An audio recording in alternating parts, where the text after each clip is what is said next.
Brussels Brexit negotiators have become enraged by the UK attempts to strike a reasonable trade agreement, making a no-deal departure even more likely, Eurosceptic former MEP has warned. Daniel Hannan said EU negotiators wanted Britain to be subservient rather than reasonable and were only ever interested in holding onto some sort of power over a breakaway UK. He said such an attitude had become clearer during the latest round of trade negotiations which appear to be heading for deadlock. Writing in the Daily Telegraph, he said, "They don't want Britain to be reasonable, they want it to be subservient. Throughout the process, their objective has been not to maximise the prosperity of their citizens but to retain a measure of suzerainty over a breakaway province. Given what we now see of their attitude, perhaps a deal was never on the cards." The Tory former MEP for the South East made his comments after a senior EU figure told Britain it had to be more realistic. France's former Europe Minister MEP Nathalie Loiseau said it was possible that the UK EU would reach a deal but that much progress has to be made in the negotiation. The latest round of negotiations, which ended on Friday,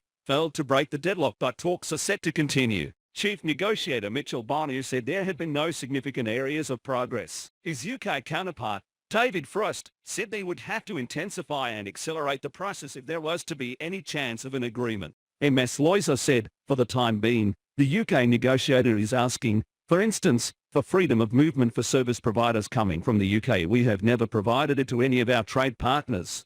He is asking for reciprocity in terms of professional qualifications. This is something that we provide only to member states. So the UK side has to become more realistic. A major sticking point remains the so-called level playing field, which is aimed at preventing the UK from undercutting EU standards on issues including workers' rights, environmental protection and state subsidies.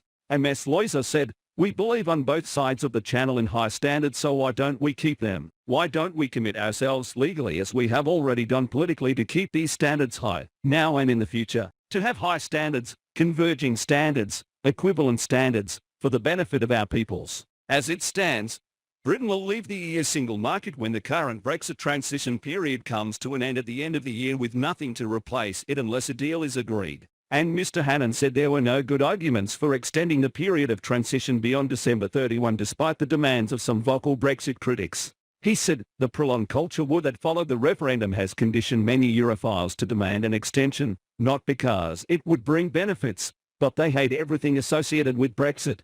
The Lib Dem, Green, SNP, Plaid and SDLP leaders have pleaded with the EU to drag things out. The EU, naturally, has jumped at that suggestion. Michel Barnier floated it again on Friday. From his point of view, keeping Britain as a non-voting member is the best of all worlds. Brussels officials even proposed as though making a generous concession that Britain could be excluded from the EU budget during any extension, paying a lump sum instead. Thank you for watching and don't forget to subscribe our channel to receive the latest news.